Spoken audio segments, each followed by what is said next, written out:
Koha Kahui Makono, tōku ingoa. So I am a Parakore ki Tamaki Rangatahi Arero. So our main focus is going into marae and kura and teaching anybody who will basically listen how to effectively sort their waste and where their waste ends up once it goes into a landfill. We do that by, mainly in marae, we'll go in there and ask them what they want to achieve in their marae in terms of waste, what their current systems are and how we can help better them. And eventually what we would like to do is set up seed libraries in these marae and help them to create their own marakai that they can then feed their local communities from.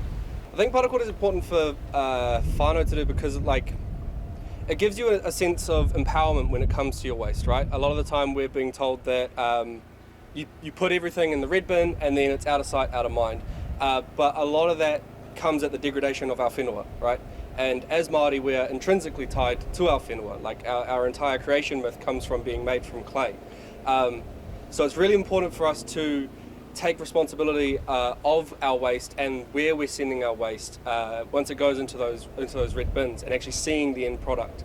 It also comes with a real sense of empowerment when if you throw your food scraps straight into the bin, right? They're not actually doing anything. They're not actually being beneficial to anything. It's what we call a linear system, right? So from production to consumption to disposal, goes straight into the landfill, doesn't break down. What we want to do is try and encourage people to create a circular system. So taking those food scraps, putting them into the compost or bokashi bin or worm systems, and then that then goes back into the whenua so that it can be created into more soil, so that it can be created into more food. It's this real sense of empowerment that you can get from your waste.